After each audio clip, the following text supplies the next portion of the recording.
Bonjour, je me présente, Florence Bruyère, professeure associée à l'UQAM dans le domaine de l'éducation relative à l'environnement.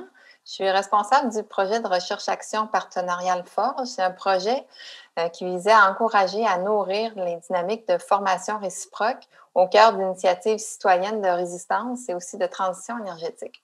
À cet effet-là, le projet Forge s'est arrimé en 2019 au projet d'action collective Québec Zen pour zéro émission nette, qui venait de voir le jour alors, porté par le Front commun pour la transition énergétique.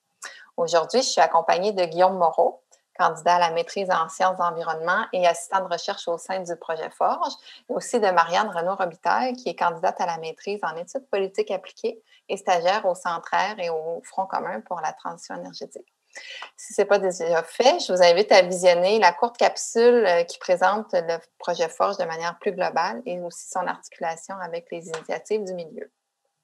Donc, comme vous pouvez voir dans la diapositive suivante, la présente capsule porte spécifiquement sur l'une des 4 priorités de formation réciproque identifiées lors de l'enquête diagnostique du projet Forge, qui a été réalisée auprès d'une trentaine de personnes dans 11 régions du Québec, avec des personnes qui travaillent sur les questions énergétiques. Donc, dans ce projet, il y a eu des groupes de discussion et même des recensions d'écrits scientifiques ciblés qui ont été faites pour approfondir ensemble notre compréhension des enjeux et esquisser les premières pistes d'action à explorer. En particulier, nous avons caractérisé le phénomène de l'épuisement militant et celui de l'éco-anxiété pour enfin mettre en relief une vision collective et politique du soin. Ensuite, on a identifié des pistes pour apprendre à prendre soin de soi et des pairs dans la militance. Donc, commençons par présenter certains enjeux mis en relief dans le projet Forge.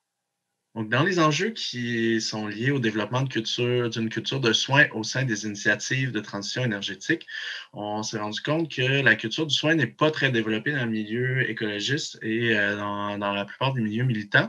On en parle surtout dans les milieux féministes et queer. Le soin est perçu comme quelque chose de clinique ou encore provenant du privé. Donc, on a encore une vision assez libérale là, du soin. Le climat de compétitivité et de jugement aussi dans les mouvements pèse lourd sur les militants et les militantes. Le soin est une tâche genrée, donc qui s'ajoute à la charge mentale des femmes et des personnes non-binaires. Ces tâches-là sont souvent invisibilisées dans les milieux. Ensuite, les personnes arrêtent de militer et quittent les milieux suite à des épuisements ou suite à des violences qui sont vécues, puis des traumatismes, puis c'est pas nécessairement abordé par les groupes. Donc, il n'y a pas de structure, soit pour accueillir les personnes qui ont vécu des épuisements ou encore pour travailler ensemble sur les traumatismes puis aborder ces situations-là en groupe. Ensuite de ça, il y a aussi un climat très productiviste qui est lié à l'urgence climatique, donc l'urgence d'agir.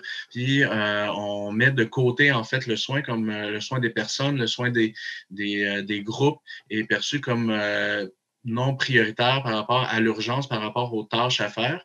Et on manque aussi de ressources, on manque de temps, donc on priorise l'urgence, on priorise de défendre contre des projets, par exemple, d'essayer d'arrêter des projets et les gens s'épuisent, donc il n'y a pas de structure qui permet de les soutenir dû au manque de temps puis au manque de ressources. Oui, et puis par rapport aux différents enjeux que Guillaume vient d'évoquer, bien, on a pu développer en fait des premières pistes à explorer ensemble, là, donc avec les partenaires, entre autres, du projet Québec Zen. Donc, dans un premier temps, il serait intéressant de revoir ensemble ce que ça peut être le soin afin de mieux le définir en s'inspirant, entre autres, des approches féministes dites radicales. Donc, dans une perspective plus politique, bien, d'arriver à mettre en relief que la détresse qui est vécue par les personnes, elle concerne surtout peut-être le collectif et aussi le social, en fait, ou au moins tout autant qu'elle concerne le personnel. Puis ensuite, de voir le soin aussi dans une perspective qui soit un peu plus dialogique et relationnelle. Donc, arriver à dépasser finalement l'espace soignant pour rejoindre un espace justement de relation qui inclut la relation à l'autre, mais aussi la relation à l'autre qu'humain, donc tout ce qui est plus l'environnement, et d'arriver à développer finalement une résilience collective dans ce sentiment de lien aux autres et à l'environnement et au milieu de vie. Il serait intéressant aussi de profiter davantage de l'offre de formation qui existe, offerte par justement des organisations communautaires, donc dans le domaine, par exemple, de l'écoute active, de la communication non violente, de l'analyse des dynamiques de pouvoir au sein des groupes. Et puis, il serait pertinent de se faire accompagner par ces professionnels-là au regard de l'organisation de nos projets, de l'animation de nos réunions, etc. Puis, à travers ça, d'arriver à trouver des façons de mettre en valeur le travail que tous et chacun peut effectuer dans une lutte ou dans un projet collectif.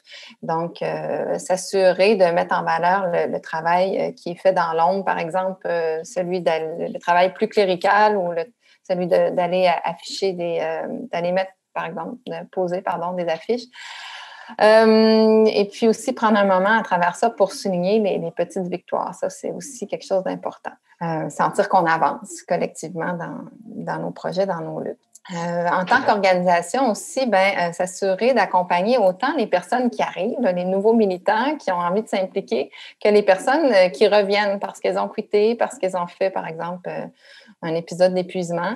Donc, et les accompagner en leur demandant ce serait quoi les besoins que ces personnes-là auraient pour vivre leur militance de manière équilibrée avec le reste de leurs activités de la vie, dans la perspective de vivre globalement une expérience de militance qui soit positive. Puis ensuite, il serait intéressant de créer davantage d'occasions de ressourcement en nature. Donc, l'environnement pour lequel on milite, c'est pas juste un problème à régler, c'est aussi un espace de reconnexion, un espace où on se développe comme personne, où on se développe comme communauté.